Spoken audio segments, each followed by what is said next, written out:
Porque quanto mais você conhece o outro, mais você entende quem você é, né? Então, eu pratico todos os dias a alteridade, né? Eu tento praticar a alteridade todos os dias, com tudo aquilo que é diferente do que eu conheço, do que eu sinto, do que eu percebo, né? Eu acho que, como eu disse, se a gente tivesse uma educação orientada para trazer autonomia e alteridade, invariavelmente a gente ia ter mais repertório, invariavelmente a gente ia buscar mais emancipação através da educação, invariavelmente a gente se preocupar mais com o outro, em preservar aquilo que é o outro, né? Porque preservando o outro, eu estou preservando a mim mesmo. Então, para mim, é uma coisa muito óbvia que a gente, nesse processo de racionalização, de massificação das coisas, né, a gente vai assolapando um pouco dessa diversidade, mas vai assolapando também a autonomia, as possibilidades de construir autonomia. Então, é um exercício, né, um exercício de resistência, né? A gente precisa resistir a tudo isso. Mas onde é que começou isso? Começou na educação, por exemplo? Ou começou... Onde, sabe? Tu acredita que veio essa origem de massificação e de... É um processo praticamente de industrialização, eu vejo, da mente. É o desenvolvimentismo, né, do século XX, né? Vamos fazer com que as pessoas pensem de uma determinada maneira à medida que, e tornar elas, né, um trabalho para que eu possa... Uma força de trabalho unificada ou massificada para poder... E isso teve uma certa origem, foi algo que aconteceu... Foi uma forma planejada, muitos falam que foi até, sei lá, uma coisa de Ford, esqueci agora o nome do cara que dá lá do petróleo dos Estados Unidos, lá, o Henry Ford? Não, do petróleo dos Estados Unidos, lá, o cara que tinha um monte de dinheiro infinito lá, esqueci agora o nome dele agora.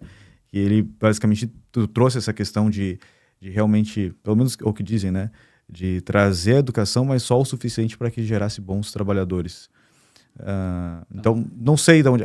essa educação que a gente tem hoje no Brasil, por exemplo, ela vem de onde? Esse padrão. A gente não aprende que o padre Anchieta chegou no Brasil e começou a catequizar os índios, né? Sim. Isso já é... Eu acho que essa relação de troca das culturas, ela tem sua própria dinâmica. Você citou a antropologia, né? A antropologia é uma ciência que tem uma série de instrumentos para analisar esses processos, né? E é uma ciência que acaba defendendo, inclusive, acaba sendo um instrumento de prática de alteridade, né? Eu acho que não tem o momento em que isso começou, né? O que a gente entende é que o processo de desenvolvimento...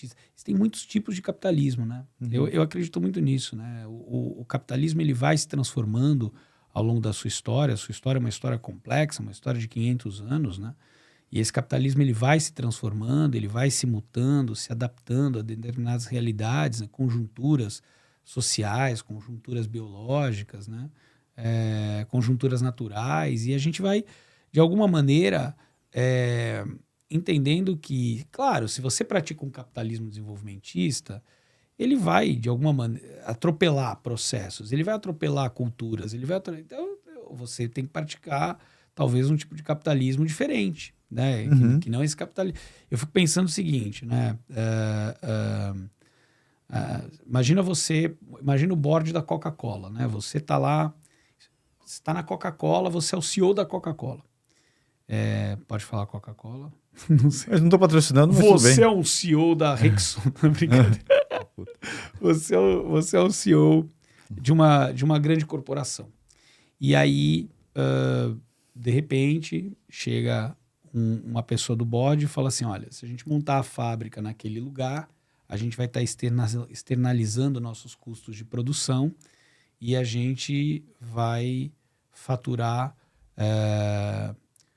$1 bilhão em um ano, fazendo uma fábrica ali. Aí um outro analista do board vira e fala assim, tudo bem, mas montando a fábrica ali, a gente vai poluir aquele rio e a gente fez um estudo jurídico aqui, poluindo aquele rio, a gente vai ter que gastar 100 milhões em indenização. Que board em sã consciência vai decidir, que conselho em sã consciência vai decidir que não se deve fazer a fábrica? São 900 milhões de lucro. Né? Você como CEO, que decisão você vai tomar?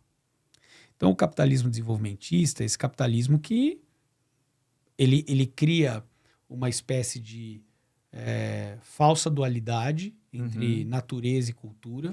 Ele vive dessa falácia, né, de que nós somos separados da natureza, e ele toma a decisão mais pragmática. Um outro tipo de capitalismo é entender como não poluir o rio.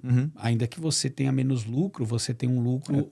Tem o que chamam capitalismo consciente ou social. É uma expressão polêmica. Eu acho que você tem fenômenos como o ESG, a gente pode falar disso, né?